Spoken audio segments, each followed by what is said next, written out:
ahead and let me see if I can get on Good Twitter. morning, Cincinnati, and welcome into another episode of the Bearcat Brunch, brought to you, as always, by our wonderful partners at Royal Links Golf Tours. Have you always wanted to play golf at St. Andrews? Have you ever enjoyed that perfect pint of Guinness in Ireland? Well, now you can with Royal Links Golf Tours. They are the premier golf tour specialist, offering unforgettable golf experiences to Scotland, England, Ireland, and Wales. Their custom itineraries are more than golf trips. They are immersive cultural and country experiences that will surprise and delight you both on and off the course. Royal Links Golf Tours is owned by former Bearcat quarterback Hayden Moore and his partner, UC alum Jeff Bartholomew. So if you'd like to play St. Andrews or have that perfect pint, please visit their website at royallinksgolftours.com or call them direct at 770-331-1525. And with that, we are back to discuss another winning Saturday, another winning Bearcat brunch after the Bearcats take down the UCF Golden Knights 20-11. Joined as always by my partner Jeff. I'm going to sit here and try to figure out how to get this up on the Twitter while you get the first word to discuss what was I don't even know what the right word to discuss that win was, but a win nonetheless. Yeah, I mean it goes in the old record book as a W, and 5 wins in a row feels a heck of a lot better than 5 losses in a row, Dave. And I had this like weird feeling that was going to be a game. Like as it was going on, it was like those old feelings started to like creep up of like, oh, here we go again. Like we get it down to the goal line, we can't do anything with it. We just settle. We did make the field goal that we settled for, and I sent you that text message whenever that was going on. But they just kind of like settled in and let things kind of come to them the way that they were set up to accept it. I mean, you allow a couple really long drives that you just don't like. I thought the one I think was like a 17 play drive, maybe, or 16 play drive. 17 plays, 40 yards, 9 minutes and 2 seconds, 0 points. 0 points, and like that's the epitome of bend don't break. And then like it'd be a little bit remiss if I didn't. I mean, I'll just kind of go over a few things. We can go more in depth as we go on, as we usually do. Special teams, like kick coverage was great. And then like at the end of the game to like, and I know it's a 9-point game, and you're like, there's not. It takes a miracle, but to just down the ball essentially on the goal line and be like, there, have that. Go do something with that. Mm-hmm. Right, exactly. So a lot of good things. Was the offense as prolific as we would like to see? No. As far as like paying off some big touchdowns and running the score up and just like whatever, making it not. But it still wasn't even really a contest, as it were. I don't think that you. Go ahead. No, I would just say they were just and. You watch a lot of college football. I certainly do too. A lot of our members do. Like after yesterday, we're officially halfway through. There's really 2 teams, in my opinion. Maybe 3. You could probably throw Indiana into the mix that are truly playing like exceptional football each week. And yes, there are certainly things in this game, especially offensively, that you look at and you're a little annoyed by. I wouldn't even necessarily say frustrated, but it's a 12-week season. We have seen now some crazy results. I'm just happy that when one side of the ball is maybe not playing to their best, that the other side, and then with special teams, they can clean all that up for them. I mean, you had the throw to Caleb Goody that didn't connect for whatever reason. You had the throw to Royer then I think Sorsby probably. I feel like that was one of those RPO plays where we bemoaned last week that they weren't doing it the proper way, and so he wanted to get it out to him like as quickly as possible once he saw that he was wide open, and maybe even threw it a little early, which made him kind of turn and fall down to catch it. And then you just have Sorsby's getting his feet caught up at the 1 yard line with the offensive line. You just had some of those little gaffes that really kept the offense from paying off some of those drives where, after the last 2 weeks, the way the offense played, there is going to be a little bit of a regression to the mean at some point. You're not going to run the ball for 11 yards a carry in the first half every week. Like, teams are going to eventually load up and just say, we're just not going to let this happen. So, offensively there's always going to be things to look at, but you're now 5-1 and you have another very winnable game ahead of you next week. You're one of 3 teams that are still undefeated in Big 12 play after last night. And you have some we don't need to get into it today, but I was already doing a little bit of a look ahead. You have some very interesting games next week that are going to put some teams in a tough spot moving forward, where hopefully UC gets that win at Oklahoma State. They're not, I wouldn't say sitting pretty, but they've done everything you can do while a bunch of other teams are picking each other off. So,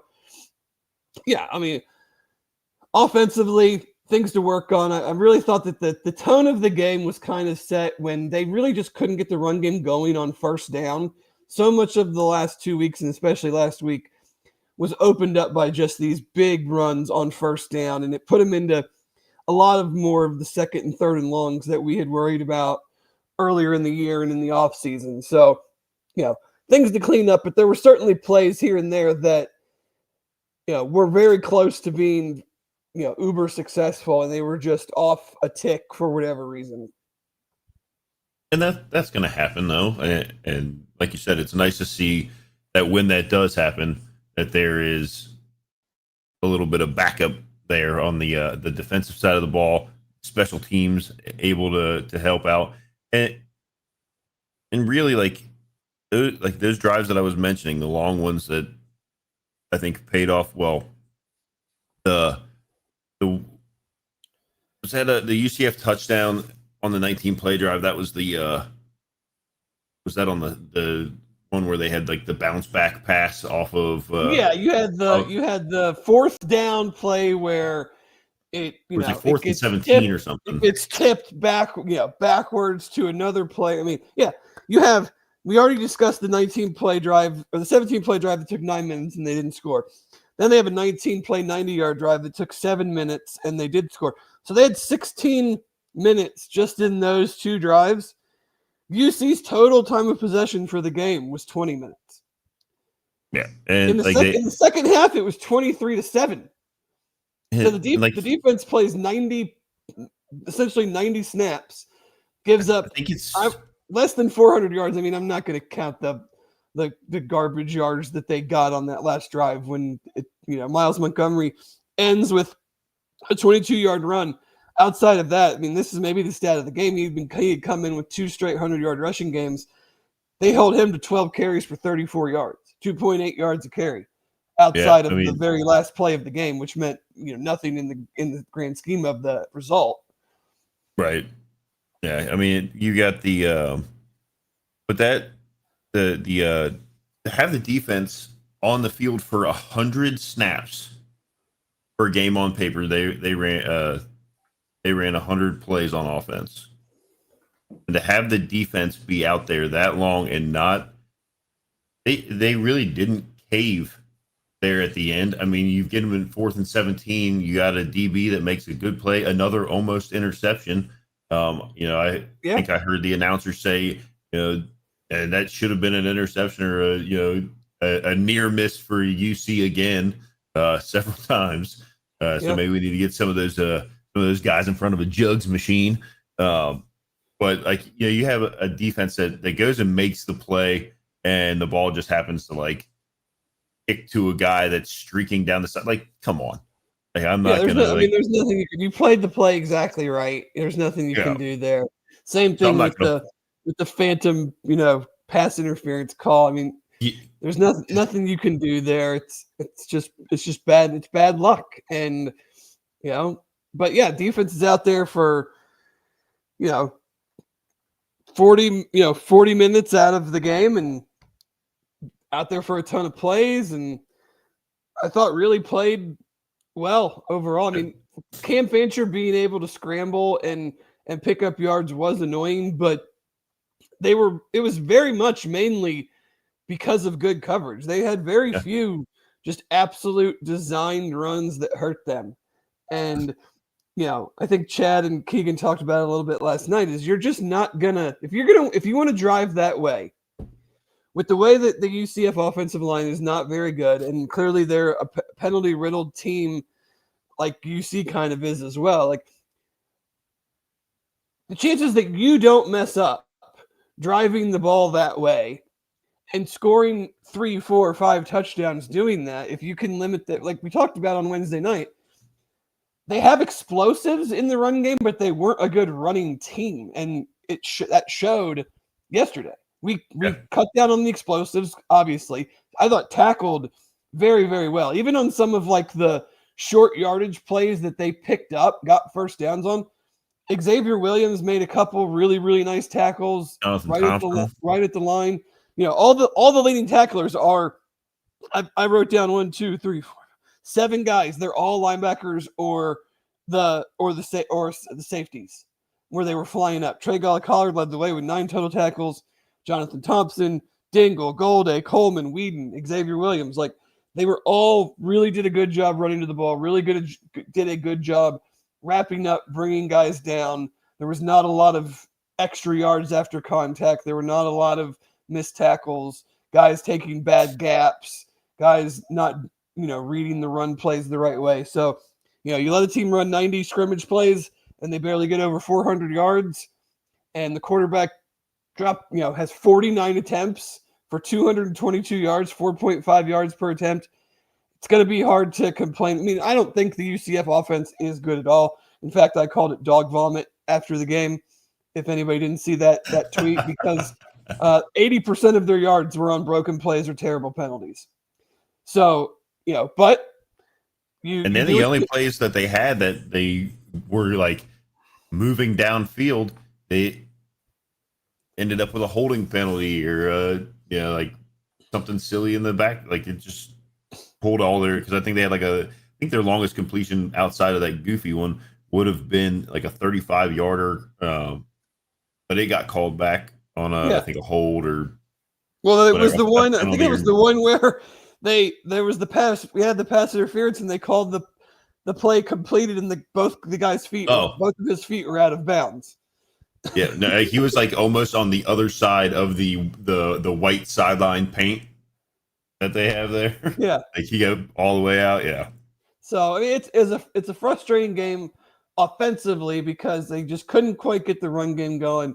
Missed on some of the bigger plays. Had to settle for 2 field goals in the deep red zone, which is always frustrating, especially when they've been able to run the ball as well as they have, and had a very, very high red zone touchdown percentage. It wasn't even that they were perfect in the red zone. That's the number that like a lot of national people were making the point of. My bigger thing was that they were converting touchdowns. I think they were 21 of 21, but it was the 17 of 21 touchdown rate, which is very high. So they kind of slid back a little bit in that yesterday with Sorsby's feet and having to kick two red zone field goals. But there's gonna be games like that. We watch all these games around college football, and we'll get into some of the results from yesterday. But it's just, you play 12 games with all these guys. Teams do the scouting. They look and they say, we're just not going to let them run it down our throat. And that puts you in, if you're not breaking tackles, if you're not blocking it up exactly right, that then puts you in 2nd and 9, and then it's just a totally different script from that point. Graybush, I think Tangastal might have clipped him pulling when Tengiswal was Yeah. pulling, and I don't know if he stepped on him or just got tripped up by their feet got tripped up I think their feet just got. I when think his Sorsby was feet just got backing out. tangled. Yeah. So, and that's how you end up with 20 when very easily, you could have been at 27 or 34 without saying, if this happened at this. I mean, the plays were there to be made. They just were a bit off for whatever reason, and that happens. But, luckily they matched that up with playing a team that wasn't going to really hurt them offensively. And, if that game happens against Baylor, if they play like that against Baylor, then it's probably a different story. But, you don't worry about that right now. You fix it and you play better on offense against, whatever. Like, I'm not concerned about that. That's one of those jokes you see on Twitter about another hypothetical win for the SEC type thing. It's like, if they had played a better offense, they lost. Well, they didn't. They played Right. UCF this week. So I'm not going to sit here and worry about, what would have happened if they would have played a different offense. Don't have to do that. You're 5-1. You're 3-0 in the conference, and you get to sit here. That maybe is one of my favorite parts of the noon games is when you win, you just get to sit here and laugh at everybody else's errors and mistakes and as they stumble, consternation from their fan bases. But punting again, 40.8 net average, 4 inside the 20. Obviously, one downed, whatever it was, the 1 or the 2. 150-plus yarder, field goal kicking, extra point kicking, still perfect. I don't know that we talk about that enough. That they got him down at around the 10 or 15 or it's really hard to 6 games in now not say that by far the biggest difference from last year to this year has been special teams. Yeah. Well, like I said, I don't know that we always mention it or whatever, say having a kicker,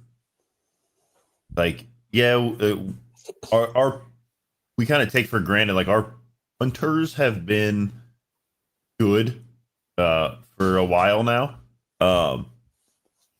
But we've obviously traded out field goal kickers left and right, and it's nice to have one right now that is doing what he's doing and what he's proven that he can do for a long time.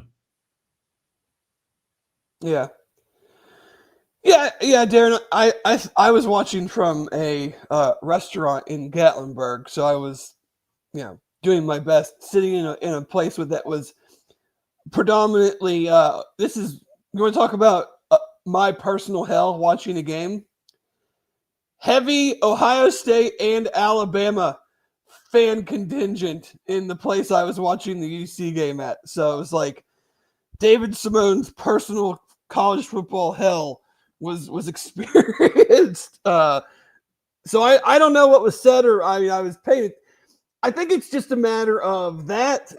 Darren points out that Tony Pike kept mentioning that the stunts were creating the big lanes. It's also just the 3-3-5. If they're going to send out a bunch of guys into a route, and there's a running back or a tight end that's going to occupy a linebacker, and you only have 3 or 4 guys, even 5 up in that box type situation, eventually someone's going to drift. Someone's going to see a UCF player running towards them or that catches their attention. And then if Fancher's back there long enough, which he was back there a long time because the coverage was pretty good. So eventually a guy like him is going to see a lane and pick up 7, 8, 10, 12 yards. And there's, outside of committing more guys into that space, there's unfortunately there's not a ton else you can do about it. Or assigning a spy or something. The coverage was very good, so I didn't want to take away guys from the coverage and then potentially put more guys in one-on-one situations or leave guys open. Because they did have some success with the RPO stuff, I thought. The glance routes across the middle, the RPO stuff, because we got to the point where we were probably pretty worried about him running the ball. I mean, he ran for over 100 yards. Dude worked his butt off, man. He took some shots, too, late in the game that he kept getting up and going. So I give him a ton of credit for that. But they just kind of put UC's defense in in a little bit of a tough spot to where the numbers dictated that there were going to be some lanes for him, and he had no problem, Exploiting that. taking advantage of that if guys weren't opening. And guys, I mean, he threw the ball 49 times, and it never felt like, man, this guy is just carving us up to throw the ball 49 times. Oh. He threw it when 49 times and ran it double digits. Like, they got nothing out of their offense outside of him. I mean, alone, I guess if you count his passing yards alongside of his rushing yards, I mean, that is essentially their entire. I was really surprised Jaden Dixon only got 2 carries for them. For 3 yards. They were really a throw-heavy team in a game that, I mean, UC was very much comfortably in the lead. At no point was it's 14-0 in the first quarter, and I'm sitting there going, this game is over. It's just a matter of how many we win by. But they really just totally abandoned the run. I mean, they had 14 running back carries. He threw the ball 49 times and then had double-digit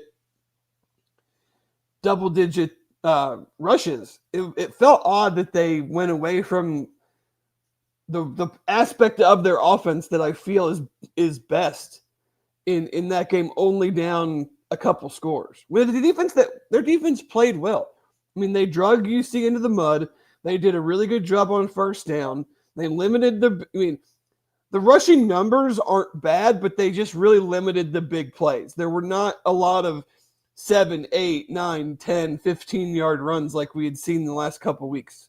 Even with Storsby's big game against Kansas, they still had, especially just look at the end of the first half. Evan Pryor busts off 2 big runs in the first half, end of the first half against Kansas. I thought that they just put us into harder down and distances. I think we were 2 for 9 on third down, which shows that we had just way more longer distances to convert. So it just felt kind of odd to me that they went so much away from the run other than him running, which wasn't the design. I mean, they were not designed runs. Other than like the 6 times that the center rolled the ball back to him, and then he got, positive yards rushing because of that. That was a first half thing where I said their best running plays are when the quarterback drops the ball and then runs for some yards. When he's working on his ground ball efficiency back there, and then that actually got brought up. I think Tony was talking about it on the broadcast, like as it was happening, that like those plays seem to always create something because it like throws the defense off when the ball's like on the ground and they're like, oh, and they like your eyes drop to where the ball is and you hesitate because you think, can I go get it? And so if you take like that one step up and then realize, oh, now I'm out of position, and you different lanes open up and stuff like, it almost always, like when you see a kickoff returner kind of drop a ball or misplay a ball, it makes the coverage team kind of pull up a little down bit, or so it's their offense is just not good, and I give the defense a lot of credit for hanging in there, playing so many snaps. I mean, not getting flustered with some of the calls, not giving up explosives, being a good tackling team. Big credit to them. I mean, 7 for 18 on on third down. You'd like the, and then 3 of 6 on fourth down. They came in like 75% or something on their fourth downs this year. So yeah, that's one of those things. Like that's something that they do a lot of is go with their attempting. When they got 3 more first downs on penalties, which Iowa State got 6. So now in 2 weeks, we've had 9 first downs given to the other team due to and some of those are, I'm not saying that's 9 bad calls by Big 12 officials. That's right. Not what I'm saying at all. But we need to clean it up just as much as we need to hopefully not catch the wrong end of the wrong end of it on the officiating in the back half of the year, because we're going to play better teams. Like after the Oklahoma State game, you're playing two teams that are absolutely in the running to go to Dallas along with UC, and you're playing another team that has a really, really good offense. Arizona, I think, is probably maybe outside of UC, the surprise team in the Big 12. Their defense is very good. They've got a couple guys in the back end that can really cover. Yep. And, they had one last night go into double overtime and lose that to BYU. But, you got to clean up the penalties. Whatever we're going to say about the refs, we got to stop with some of the own stuff that we're doing. Oh, absolutely. And we've said it now. We don't really talk so much about, I don't know, we don't complain so much about the officials here. Just not part of it, but we can't. It's a lot easier for us to talk about some of these missed calls or these egregious pass interference calls when we end up on the shining side of the scoreboard. So we're not gonna. We end up losing a game and the officials are bad. We're just probably not gonna complain too much about it here. No, I don't care. I mean, the calls are the calls. You got to go win. You got to go win the game, and the officials, whatever they're calling, they call the whole game. They don't swap out officials for each possession or whatever. For each team. So they're just as bad for the other guys. As they are for us. At this point, I'm just expecting there to be one or two where I'm just like, what? Or we're not watching the same sport, and so I'm just going to hope that those one or two are called on the other team. And not really worry about it at all, because there's nothing you can do about it. We're just going to hope that the bad calls are the bad calls for the opponents from here on out. Yeah, and I actually have a situation I'm going to mention when we're done, kind of with what we want to talk about with UC here. But I think the biggest issue, I think, from a fan perspective, is that it's not just that these calls are terrible. It's for some reason feels like it's happened now in 2 straight games that the very, very worst of the calls are directly resulting in points for the opponent. Yeah. If you want to blow a call from their own 20 and give them a terrible pass interference call that gives them 15 yards and whatever. But when you do it on 4th and 15, that then directly results in a touchdown. Or last week, you do it at the very end of the half. Yep. That's when it's the most annoying, is that they're not only bad, they're situationally bad that is directly impacting one of the teams. And that's also obviously whenever it gets the most recognized by the fans in the stadium, right? Because you're not going to get it. People aren't always paying as close of attention, but whenever the play is happening down towards the end zone, the things are happening, and it's wait a minute. Oh, for sure. It's like the play against Iowa State. I think it was Taryn Tayo's illegal man downfield penalty.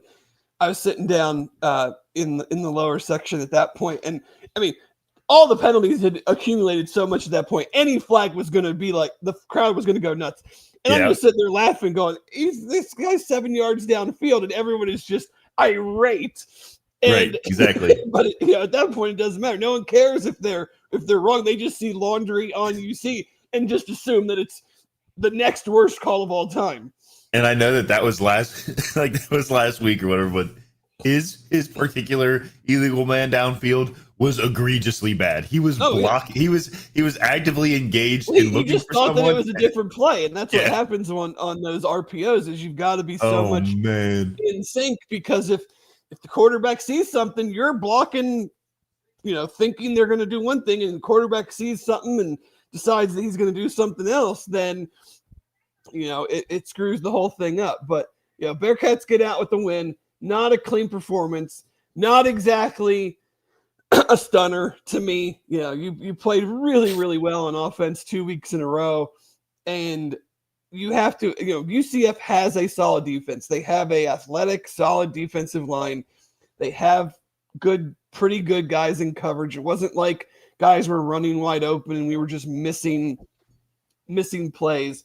So you get in, you get out, you get the win. Hopefully, there's they continue to be one of the healthiest teams in the conference. You hope that continues. Another just hat tip to Nico and his staff, Aaron Hemmler and his staff. Another day, one side of the ball is out there forever.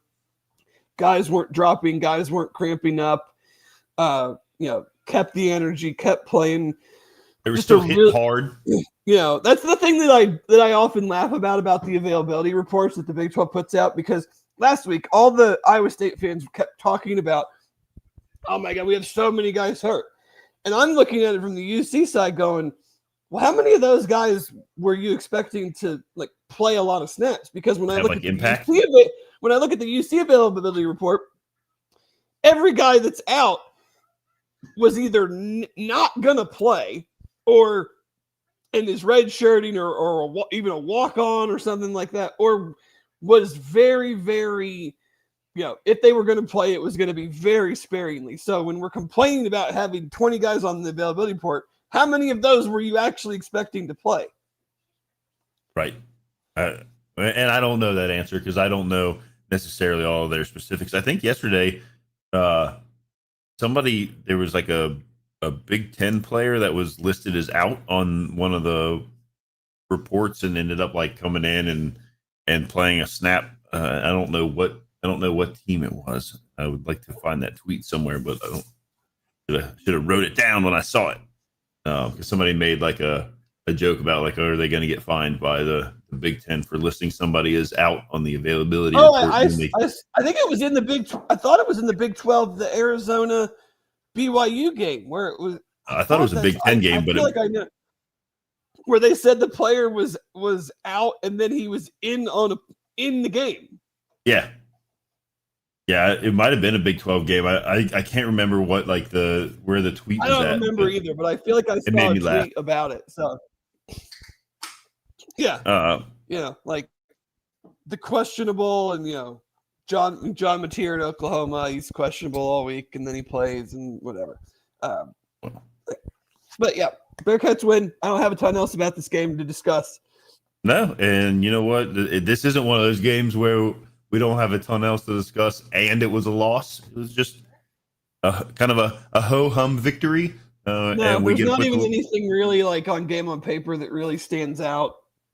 No, both teams were in the 40s in success rate. You see, as much as the offense wasn't clicking, they still had 6.38 yards per play, which is 66th percentile. 9 yards per drop back. 9 yards per drop back, 85th percentile.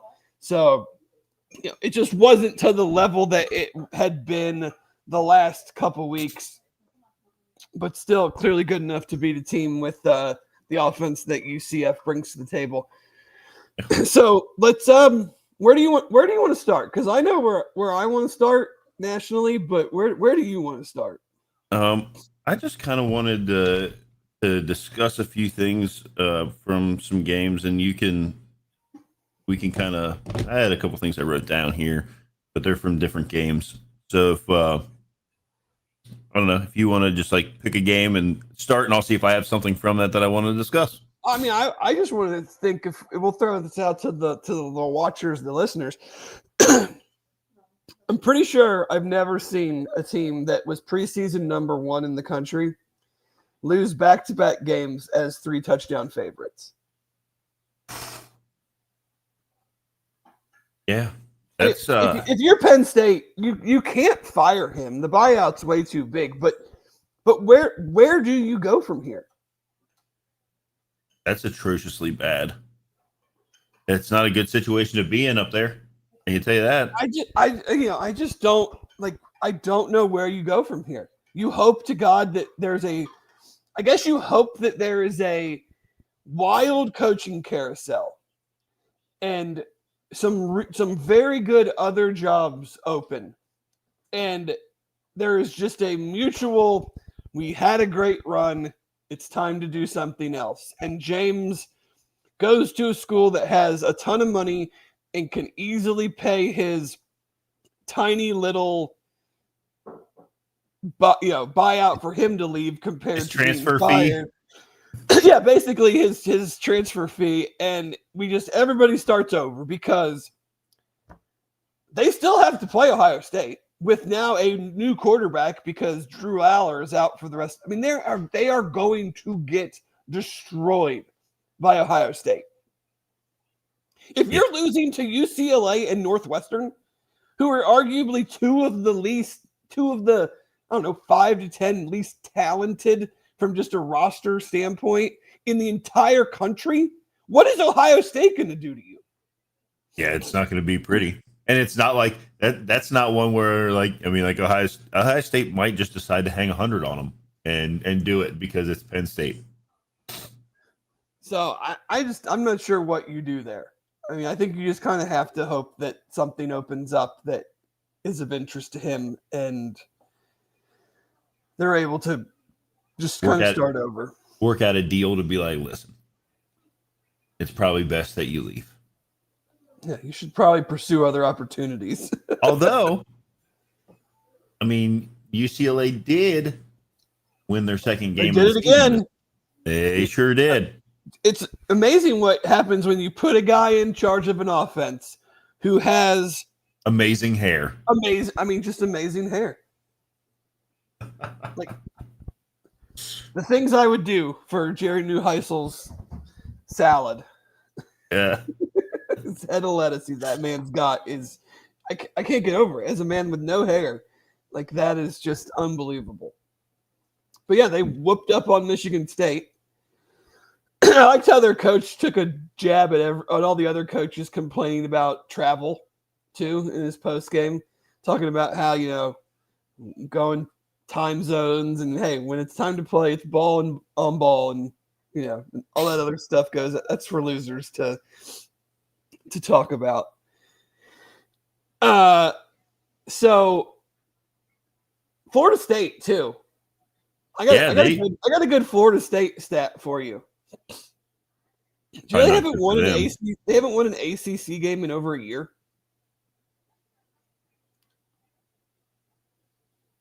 $385 days since their last ACC win.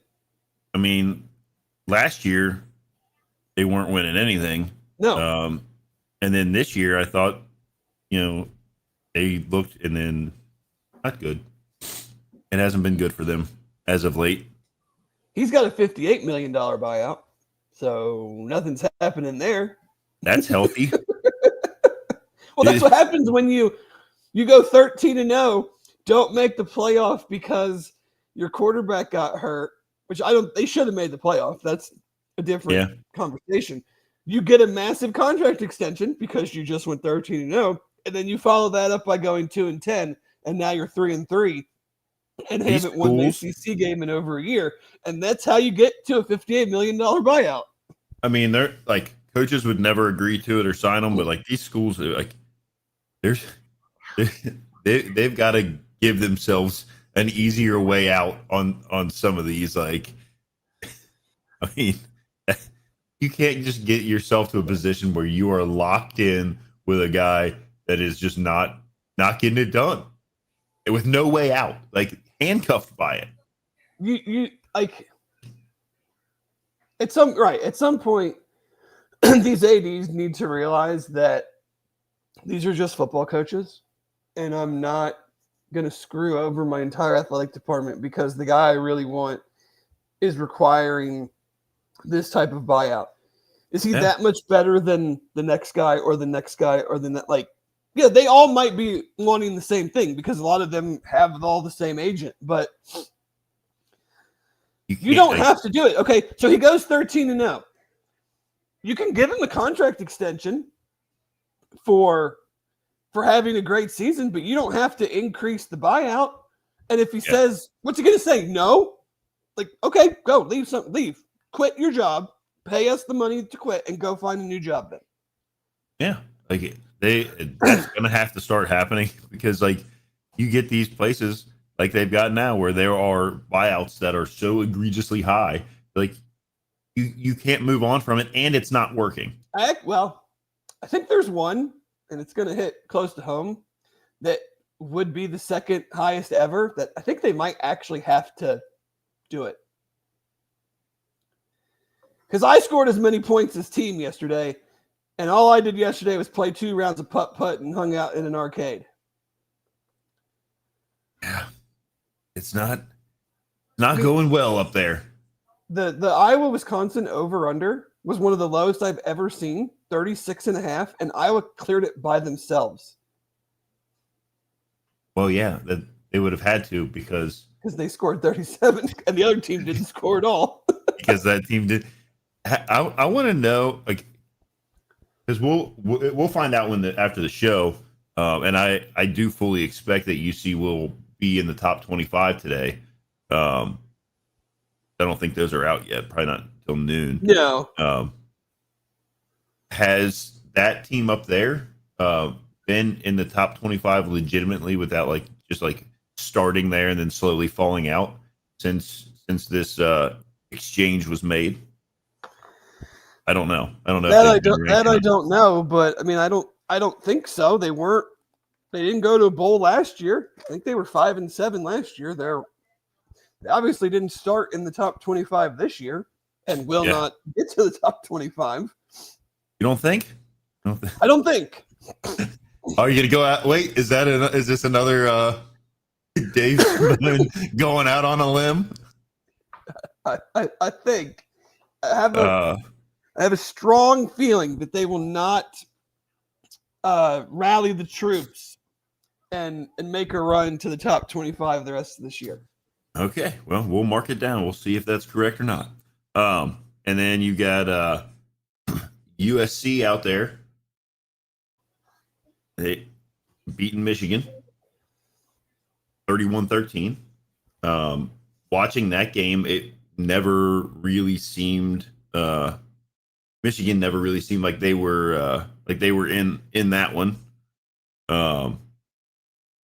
Just bad decision after bad decision. That was kind of, I didn't see much of that one. That was kind of a what I felt was the winner would have a good chance to be that fourth Big Ten team to potentially get into the playoff.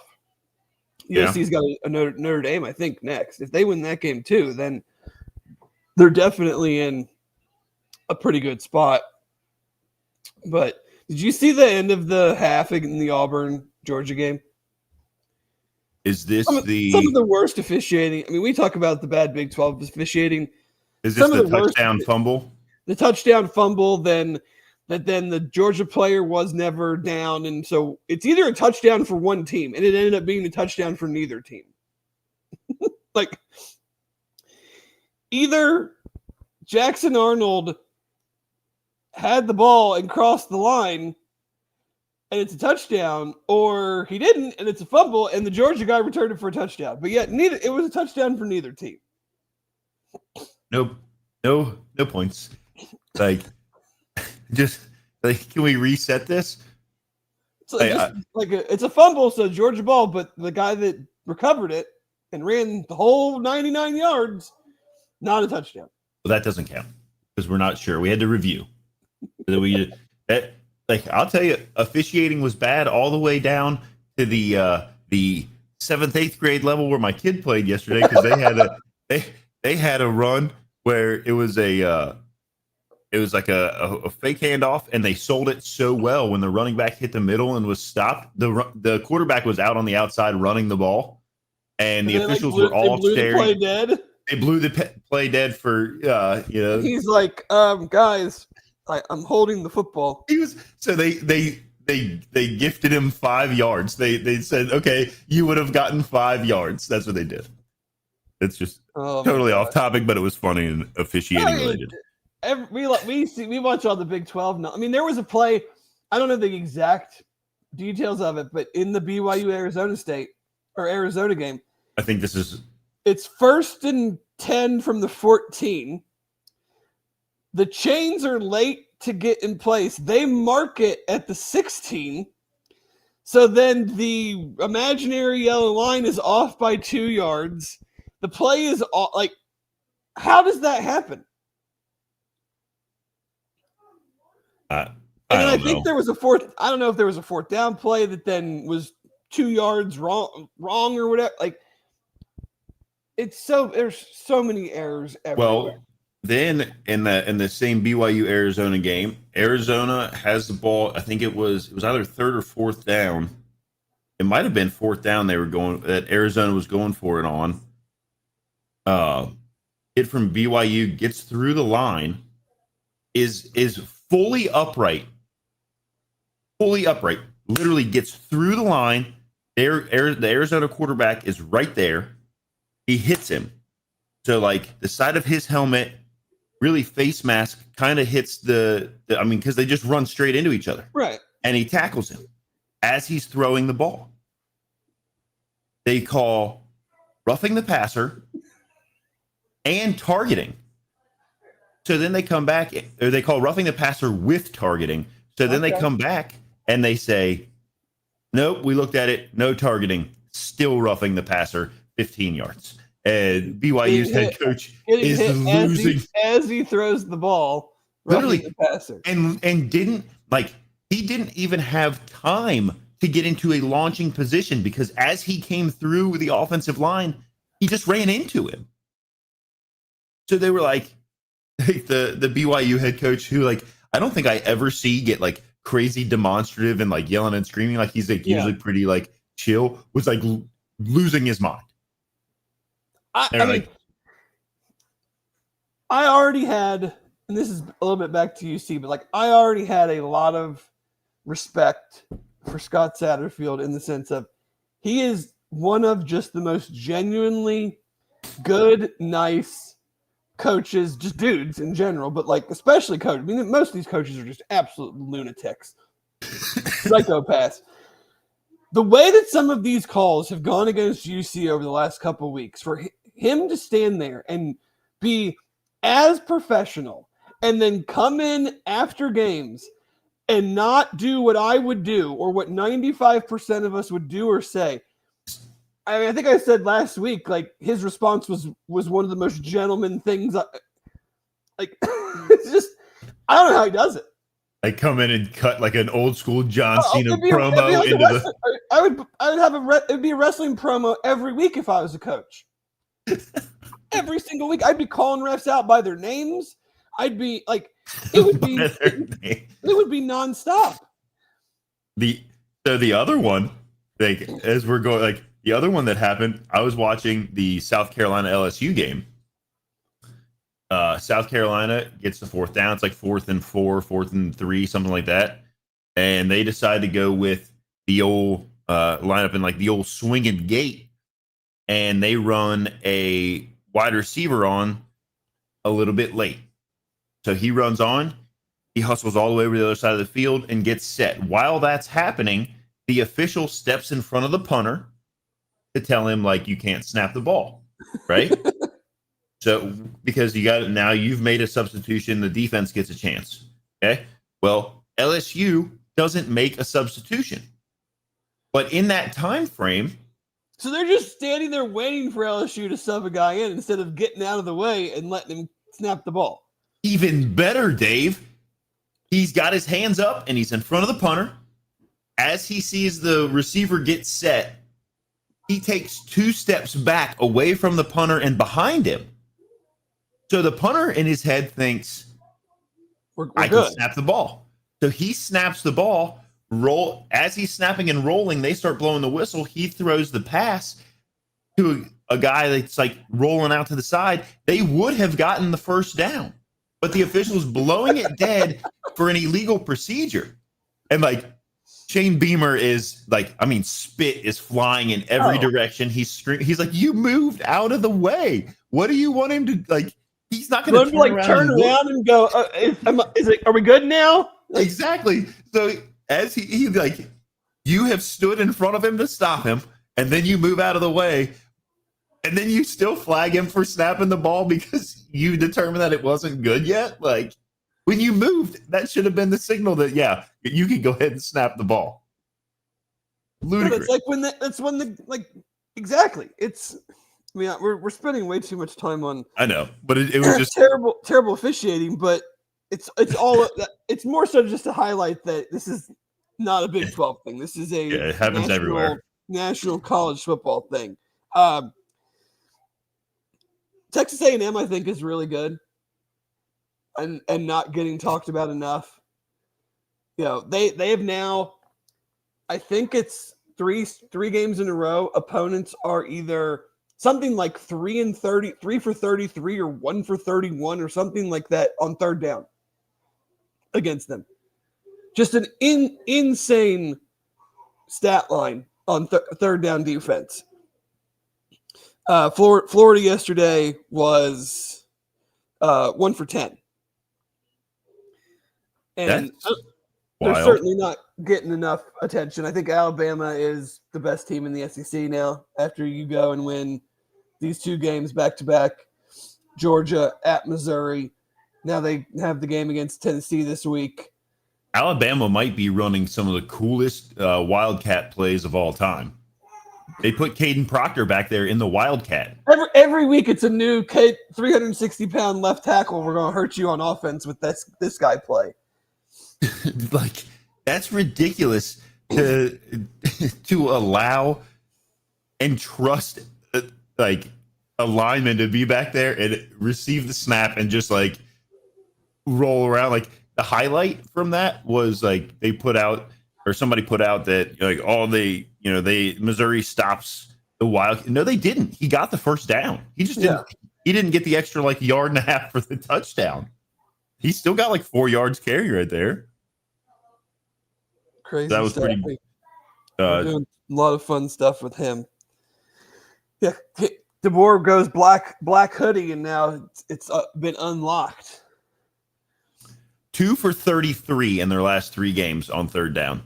Texas A&M has stopped. Unreal stuff. Held the opponent to that, which is also another ludicrous stat. Indiana might actually be legitimate. Oh, they're very good. I watched a good bit of that game yesterday. They are for everything that they did last year. This team is way better than that team. Way better. I mean, it's very hard to not, and it's not going to happen. It's very hard to not have them number 1 in the country based on what they've done. I mean, they beat the tar out of Illinois. Smoked Illinois and then go on the road and win in Oregon. No, they have the best like that. I agree with you. I think those. I mean, you're at 3 of the top of the year. Yeah. I mean, you can't really call the Oregon double overtime win at Penn State the best win of the year anymore when that team turns around and then loses to UCLA and Northwestern. Right. I mean, at the time, that seemed like it might be. In the moment, it probably was. But then you go and you beat that team on their field. Yeah. I mean, they are. I would capital G good. And I won't say it on the podcast, but Google or Twitter search or whatever, Kurt Signetti's response to the official when his team got called for pass interference, or when his team did not get a pass interference call. Look up that response because someone read some lips and buddy. It wasn't good. It was the anti Scott Satterfield coach reaction. It was the wrestling promo. You wouldn't be allowed to say this on any wrestling publication unless it was on Netflix, and it still would have got bleeped. So there you go. Look that one up in your own time, and maybe make sure that there aren't What else we got? Anything else good? I mean, the Red River rivalry. John Mateer comes back and throws some of the most egregious interceptions I've ever seen. They're in field goal range at the end of the first half. And he just tosses one up into the end zone for no reason. Just Texas guy just standing there, intercepts it. Just really, really bad. Like, felt like they rushed him back a week early, and then he really tried to make stuff happen that wasn't there. Tried to gather back up Heisman votes that he lost for not being on the field. Like, we need to start talking about Brendan Sorsby Heisman. Honestly, hey, he popped. Not into that he's going to get invited, or there's Right. a lot of things need to happen. But yeah, if we're talking quarterbacks and guys that are playing at a high level. yeah, that's one. That is certainly one. I think that, like, I don't know, some thing had popped up where he was like ranked number 10 or 3 had him at like 10 or 10. something. Yeah. Is there any other? But at least, hey, somebody's got to be the first one to put his name in the right. mix of, like, talking about him, and deservedly so. Not like some silliness. No, he's got what? He's probably at 20 total touchdowns, or right around there. 1 turnover right now. Yeah. So, I don't have. I think I'm all tapped out. I think on the games. Did any Bearcats do anything of note last week? Not that I noticed. Are we on a little bit of a dry spell here with our Bearcats in the NFL? Somebody do something. Trey Tucker scored 3 more touchdowns. Do something big. Yeah, I think it's also hard for me to want to even look at anything in the NFL right now. That is very true. I mean, we got Joe Flacco slinging it today, buddy. Flacco. Is that it? What is that? A 4:30 game? Yeah, I got to work on my Baltimore accent for this afternoon when I'm screaming TV. Flacco's gonna go out. He's saving the day. He's gonna like. How about that comment from Jake Browning? That was great. He's like, as far as I understand it, it's the coach's job to get players ready for the game. Like, yeah, it's your job not to throw it into triple coverage right to the Lions linebacker. Like, I don't think anything Zach Taylor did had anything to do with some of the interceptions you've been throwing, pal. Not good. Like, you did your thing. You did. Somebody put up another thing that said, like, Joe Burrow after a game where he throws like 4 touchdowns and like 390 yards. He's like, I just really got to do better. I got to like clean some things up. And like Jake Browning comes in there. He's like, well, it's not just me. I'm not the only one screwing up out there. I can't do it all. Like, you're doing none. You're doing 0 is what you're doing. Like, all you did last week was scare me and getting some BS backdoor cover. That's all you were doing.